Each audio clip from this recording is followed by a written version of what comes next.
é estudiosa do espiritismo, é jornalista, é uma pessoa engajada no Centro Espírita Patuíra, aqui em Pertizes. Então, nós vamos ter aí, e ela vai trabalhar parábolas do servo compassivo. Incompassivo. Eu estou tão acostumado com a mãe compassiva, pai compassivo. Tá bom? Fica à vontade. Bom dia a todos. Eu estava prestando atenção, como vocês, nesse vídeo, sobre a percepção, né, que a gente tem tantas vezes daquele que já partiu.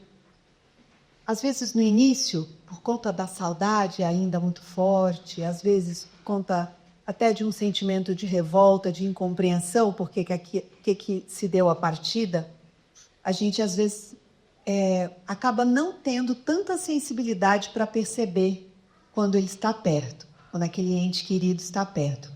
Mas eu vou contar um episódio que aconteceu comigo hoje de manhã.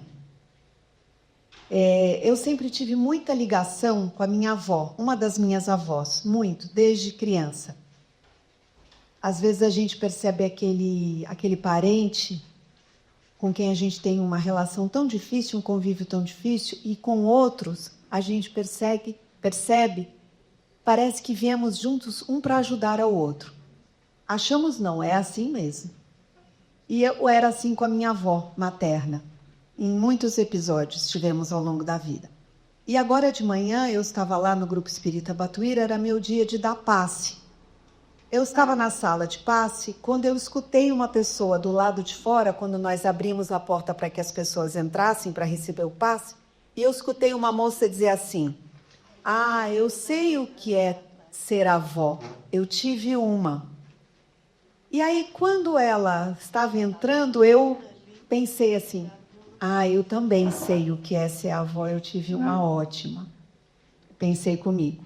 E nesse instante, eu tive um arrepio da ponta do cabelo à ponta dos pés. Que para mim ficou muito claro que ela estava ali do meu lado, me fazendo companhia, me ajudando no trabalho. Então é isso. É como eles disseram, a gente não perde ninguém. A gente se separa em alguns momentos, em alguns intervalos, mas sempre temos essa possibilidade do intercâmbio. E eu sei que é isso que vocês vieram fazer aqui.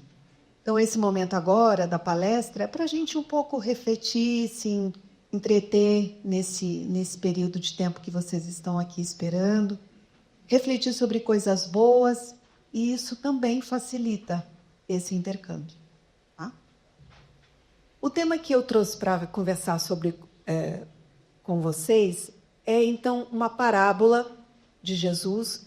Parábolas eram histórias que Jesus contava em que ele se aproveitava de uma situação, de um contexto que fazia parte da vida das pessoas.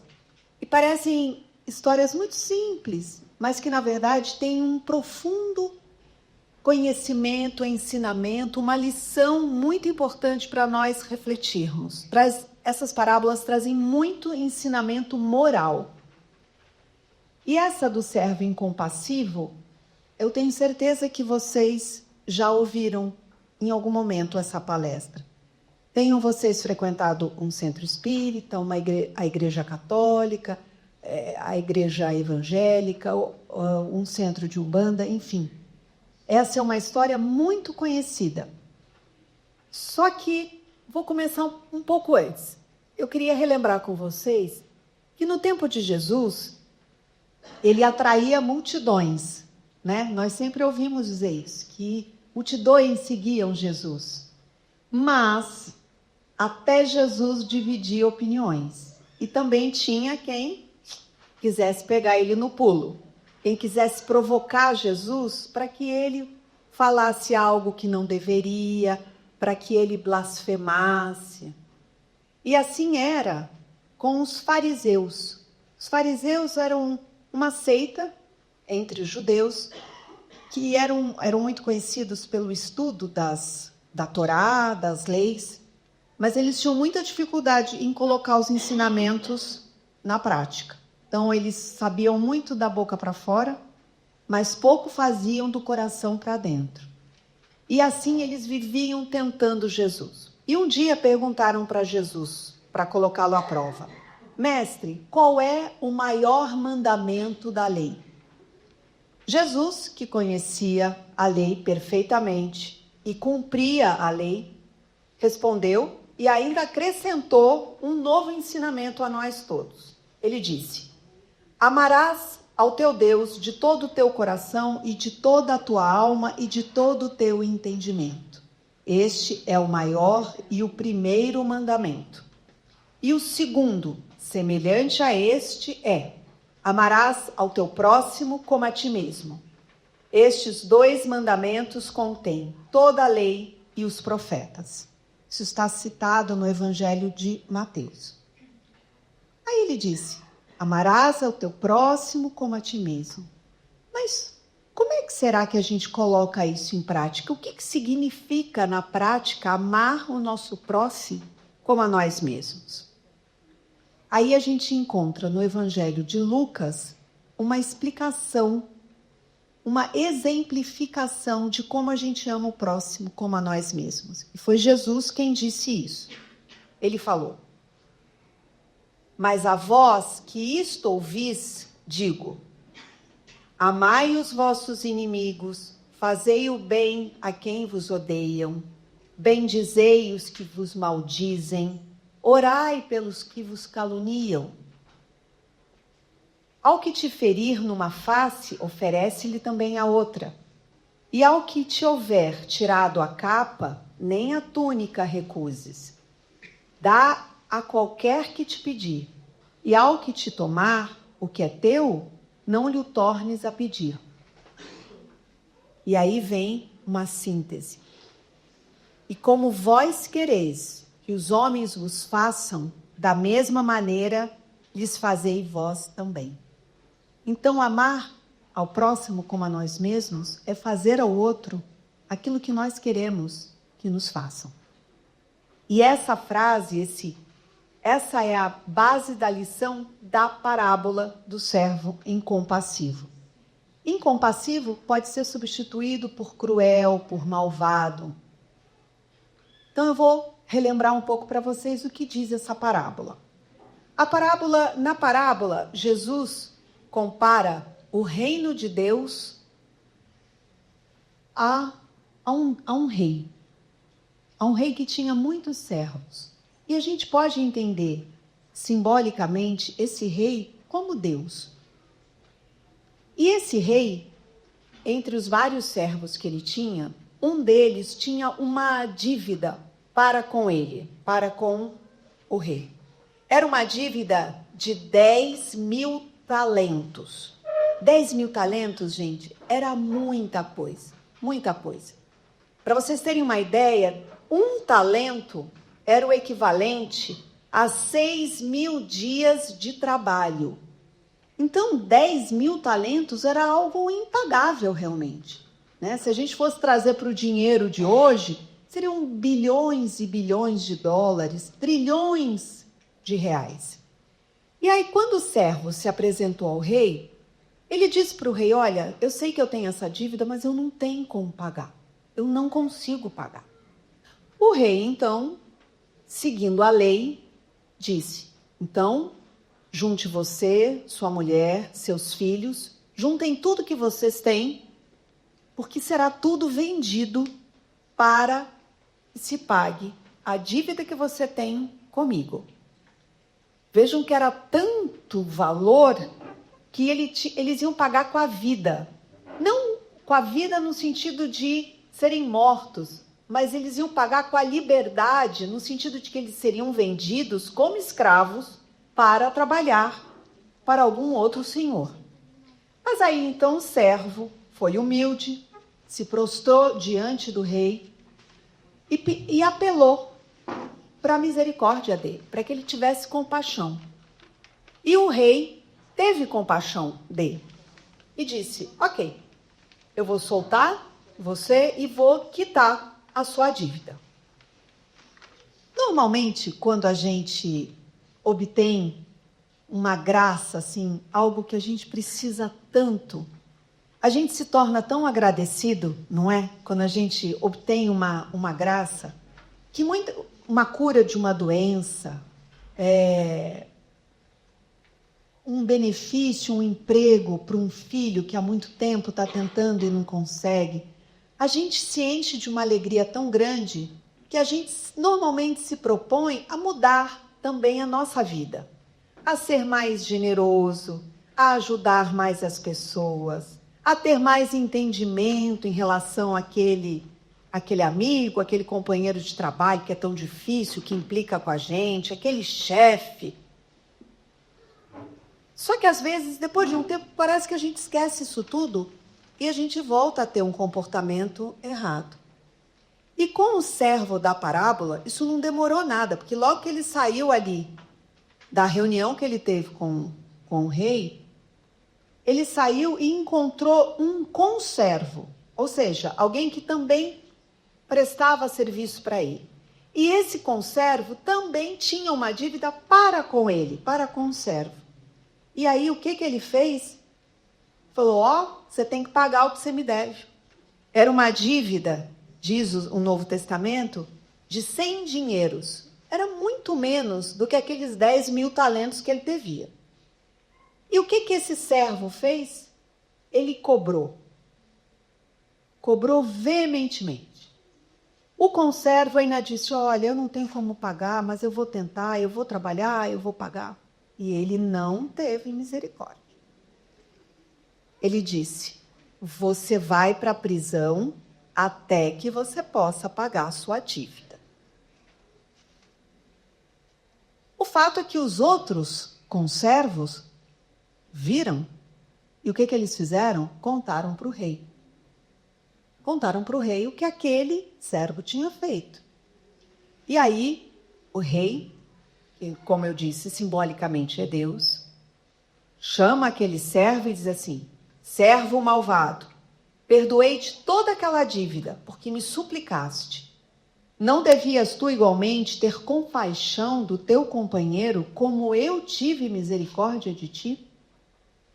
E aí, o que o rei fez? Ele entregou aquele servo aos atormentadores. É assim que aparece a palavra no texto evangélico. A gente pode um pouco fazer uma analogia como um torturador. Então, ele entregou o servo aos torturadores até que ele pagasse sua dívida. E disse, assim Jesus, para complementar o ensinamento, assim vos fará também meu Pai Celestial, se de coração não perdoardes cada um a seu irmão as suas ofensas. Então Jesus foi claro.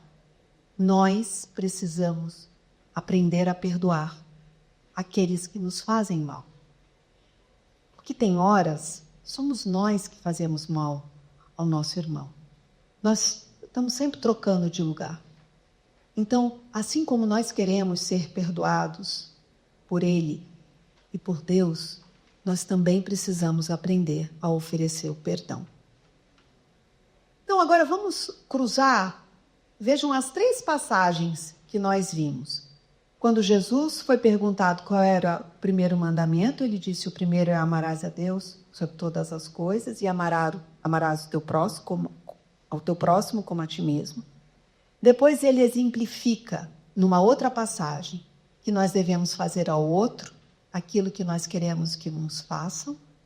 E essa parábola em que ele fala do perdão, que é preciso perdoar como nós queremos ser perdoados. Então, se nós fizermos uma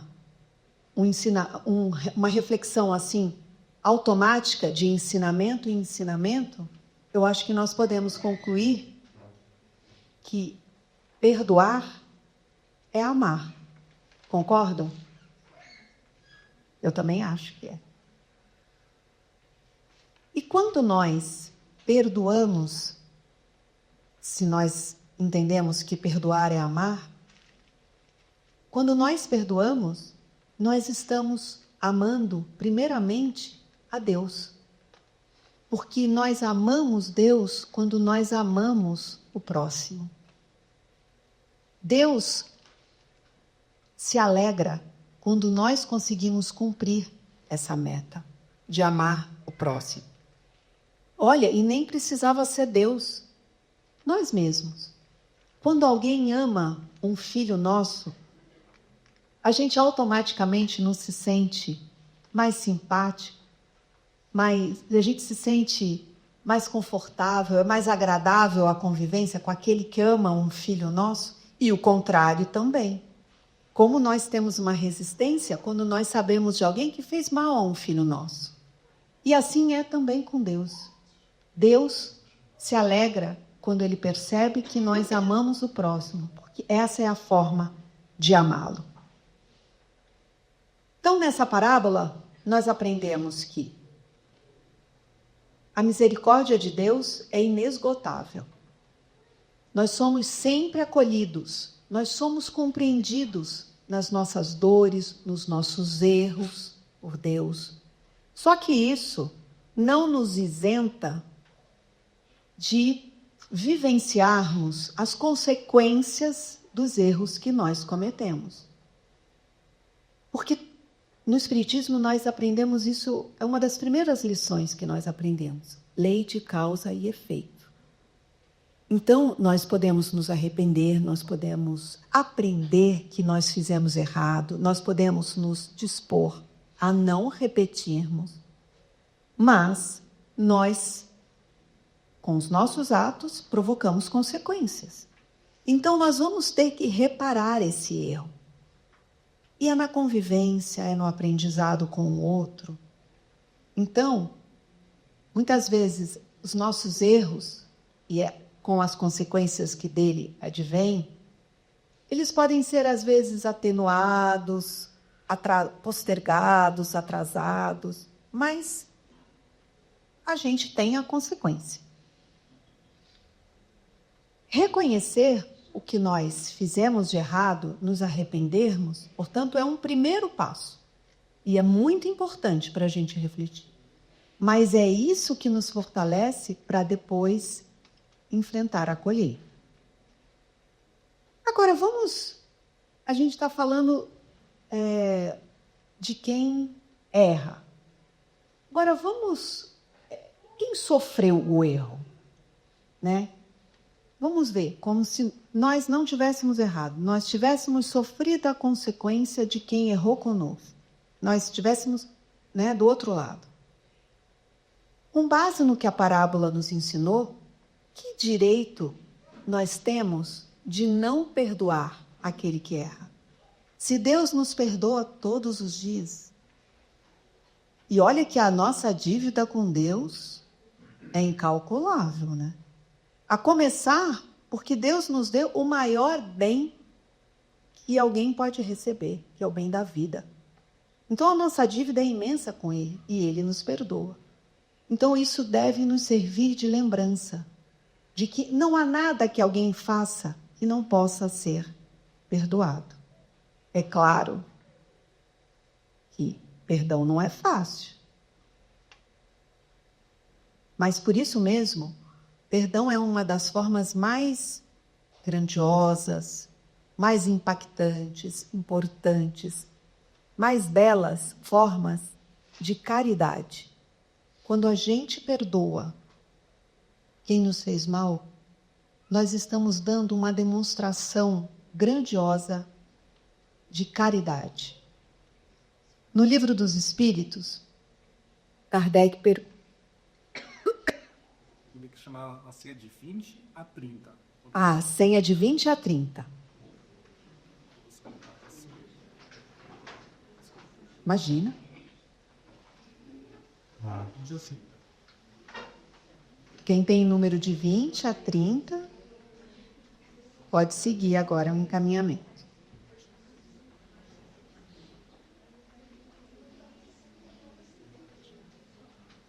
No Livro dos Espíritos, Kardec perguntou qual é o verdadeiro sentido da palavra caridade, como a entende Jesus. E a resposta veio: benevolência para com todos, ou seja, ser bom para com todas as pessoas. Indulgência para com as imperfeições alheias, ou seja, é a gente não ficar propagando, alimentando, né, os defeitos das outras pessoas. E perdão das ofensas. Isso é o entendimento de Jesus. Então, perdão é caridade. Mas não é a coisa mais fácil do mundo. Perdoar. Não é porque a gente, para perdoar, a gente tem que se esforçar, por exemplo, para entender o contexto de vida daquele que errou conosco. Né? A gente tem que parar e falar assim, bom, ele fez isso porque ele não tem entendimento disso, ele tem uma vida muito difícil. Uma vez, o Oceano disse que eu sou jornalista, né? Uma vez eu fui fazer uma reportagem sobre os trens em São Paulo. Como o trem apertado, né? E aí eu levantei bem cedo, cheguei na estação com câmera, com tudo, 5 horas da manhã e entrei no trem. Teve um momento que eu não encostava meus pés no chão, porque era tanta gente, parece que eu tinha sido assim, suspendida. Eu nem me mexia, não mexia. Era realmente aquela ideia da lata de sardinha, né? E aí, eu olhando as pessoas ao meu redor, todo mundo indo para o trabalho, todo mundo que estava ali acordou 5 horas da manhã, pegou o trem. Aí eu pensei assim, gente, nunca mais eu vou reclamar quando eu chego num lugar, às vezes na entrada de um prédio, que você vai numa consulta médica, que você vai subir, e que a recepcionista que está ali atende às vezes com má vontade. Eu pensei assim, nunca mais eu vou reclamar, porque essa pessoa, ela veio amassada. Talvez ela não tenha tido tempo de tomar café, não tenha tido dinheiro para o pão, ficou esperando na plataforma porque o trem atrasou. Então, perdoar exige esse entendimento do contexto, que nesse caso, que é um caso bem simples, eu só tive capacidade depois que eu passei pela mesma experiência. O ideal era que eu já tivesse pensado isso sem que eu tivesse entrado no trem e ficado apertada. Então, perdoar, primeiro é isso, é um esforço que a gente tem que fazer. A gente tem que passar por cima do orgulho da gente, porque não é fácil perdoar alguém que nos trai, por exemplo, não é? Que nos enganou, que foi se divertir e nos deixou em casa sofrendo. A gente tem que passar até pela própria dor para poder perdoar. E isso não é fácil. Não é aqui porque eu estou lendo isso, eu vou achar que está garantido. Não, para mim também não é fácil. Para mim não é fácil. Mas o que Jesus nos traz muito claramente, e o Espiritismo colabora muito com esse entendimento, é que se a gente ainda não tem esse sentimento tão fácil de perdão, a gente precisa começar tentando educar o nosso pensamento. Porque o pensamento, com o pensamento tudo começa. A gente pensa e a gente atrai várias coisas, de bom e de ruim. Então, se a gente começa a educar o pensamento para não desejar mal àquela pessoa, para, na hora que vem aquela dor, a gente fazer uma prece e pedir a Deus que nos ajude, que nos ilumine, que nos fortaleça no bem, a gente já está começando no caminho do perdão. E não confundir justiça com vingança, porque a gente sabe que tudo tem consequência. Só que às vezes as pessoas não pensam na vingança. Por exemplo, uma coisa que é importante a gente ter claro, quando as crianças são pequenas e vão para a escola, aí chegam em casa ou com uma mordida na bochecha, ou o cabelo puxado, ou um beliscão que outra criança deu. E quantas vezes os pais, pensando em ajudá-los a aprender a se defender, falam assim, se ele puxar o seu cabelo, você puxa o dele. Se ele te morder, você morde também para ele ver. E isso está errado. Porque nós não podemos fazer ao próximo aquilo que nós não queremos que nos façam. E nós não podemos ensinar os filhos a fazer a outras crianças aquilo que nós não queremos que as outras crianças façam. Com os nossos filhos, com os netos, com os nossos sobrinhos. Então, vejam como, desde criança, a gente precisa medir bem as palavras, né? Porque as crianças cristalizam isso dentro delas. Depois elas nem sabem, a gente não sabe nem por que depois de mais velhos, eles têm esse comportamento, mas é que, às vezes, os pais, os avós, os tios, falam isso achando que estão fazendo bem. Porque pai, mãe, avô, avó, tio, nunca está fazendo por mal, né? Está fazendo, achando que está fazendo por bem. É por isso que a gente deve refletir muito sobre a pena de morte, por exemplo. A pena de morte, ela é contrária à lei de direito. Porque se Deus é quem nos dá a vida, só Ele pode tirar a vida. As pessoas têm que sofrer as consequências do que elas fazem, elas passam por isso. Mas a pena de morte evita que elas possam passar por essas experiências e aprender sobre o que elas erraram.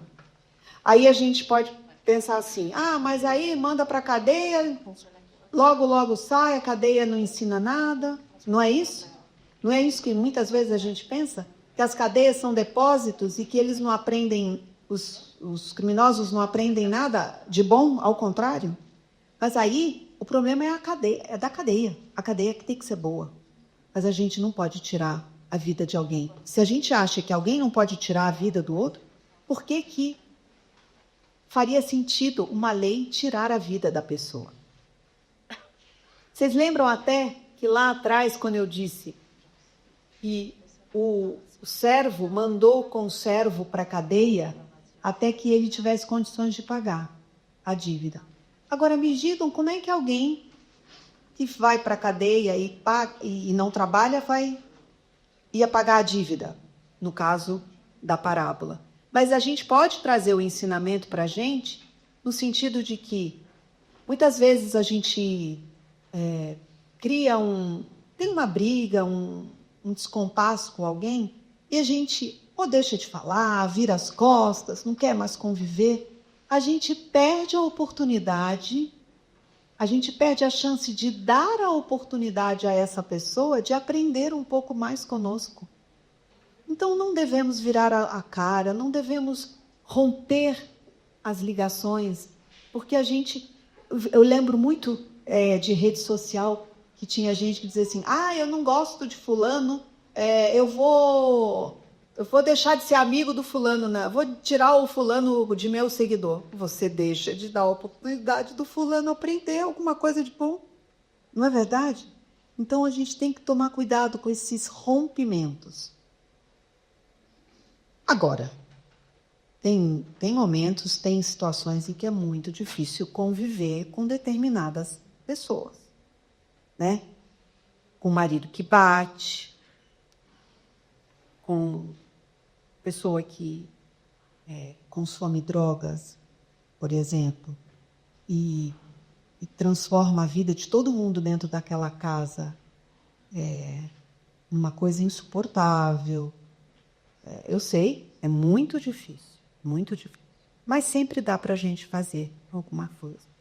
Até porque não tem ninguém que se beneficia mais do perdão do que aquele que perdoa. Já repararam que quando a gente finalmente perdoa alguém, parece que um peso sai de cima dos ombros? Vocês todos devem ter tido já a experiência de ter perdoado alguém e se sentirem mais leves, mais tranquilos.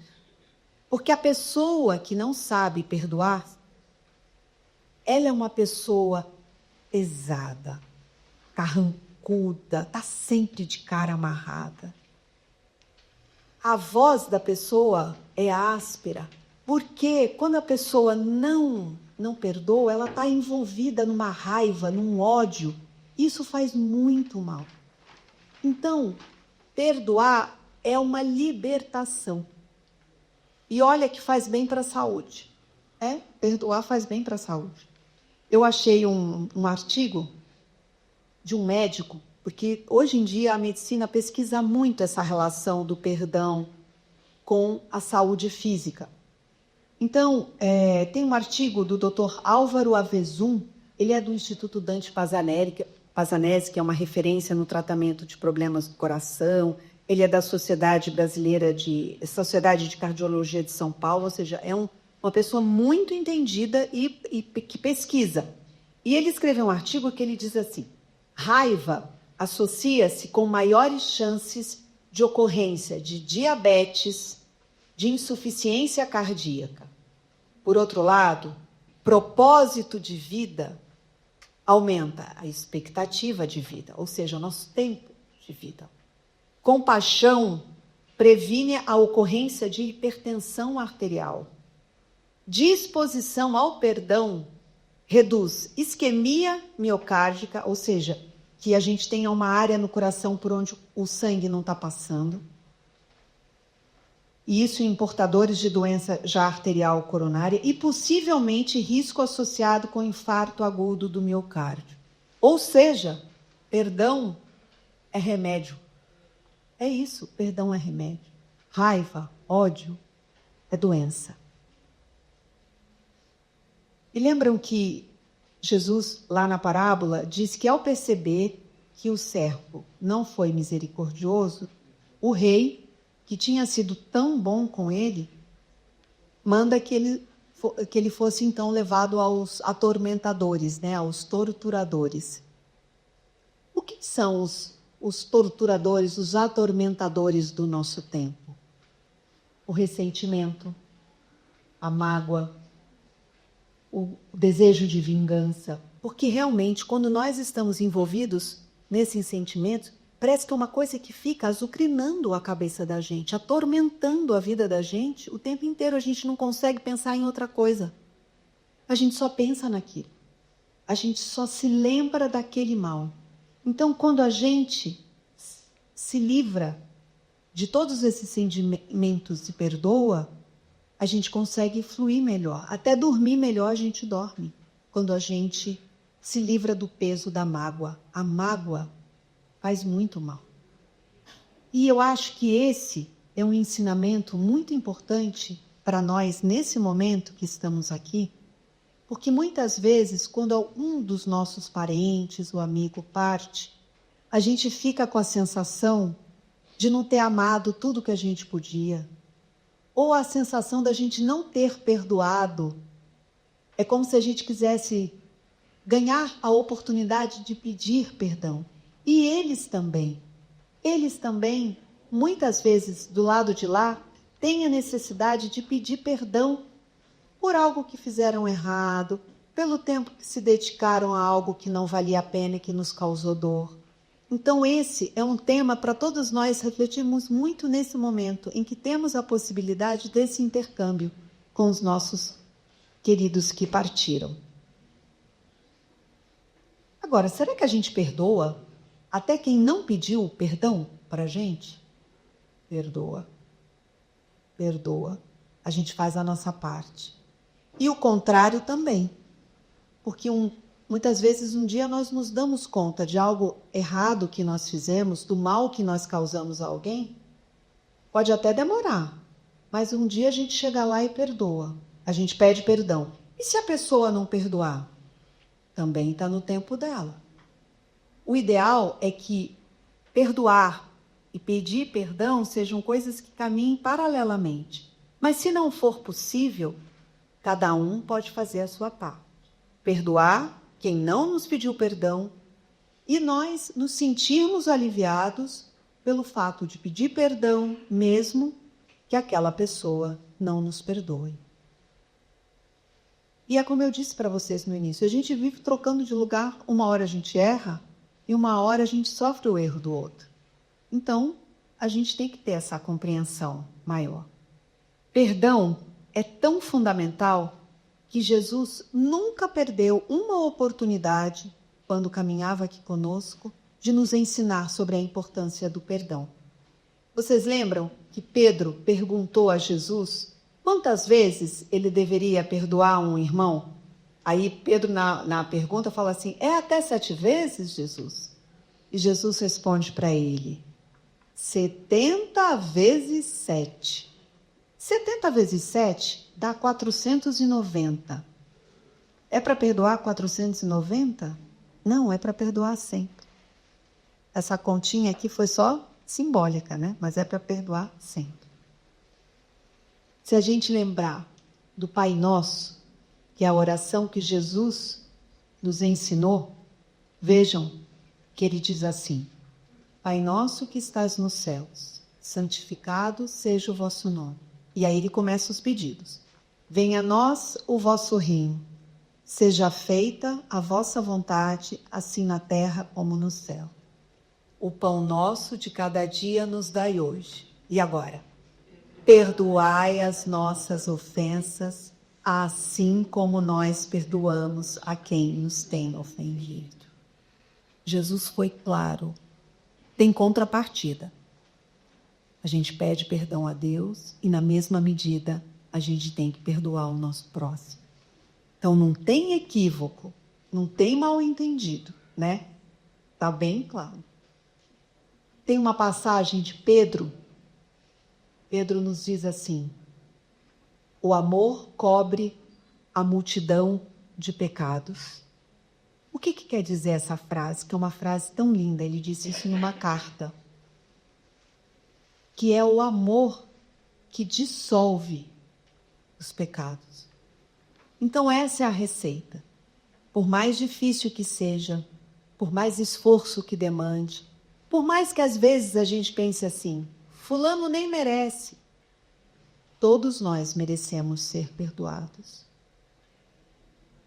Ainda que seja uma pessoa que nos fez tanto mal, a nossa família, que nos puxou o tapete. Nós, assim, todos estamos mais ou menos no mesmo nível de compreensão espiritual. Mas alguns de nós já desenvolveu uma virtude num sentido, mas não tem uma outra virtude que o outro já desenvolveu. Então, é tentando se entender, é pelo menos dando o primeiro passo de não desejar o mal e não se tornar igual àquele que errou conosco. Esse é o primeiro passo. E eu tenho certeza que quando nós conquistamos a capacidade de perdoar e de seguir esses passos, de não desejar o mal, de não ter sentimentos de vingança, a gente começa a ter um alívio da dor e a caminhar com mais tranquilidade, com mais liberdade de pensamento.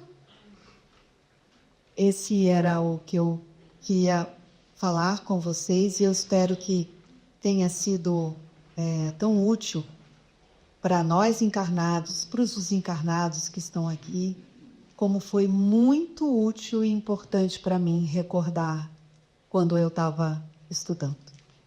Então eu desejo a vocês um bom dia e que todos vocês alcancem aquilo que vieram buscar.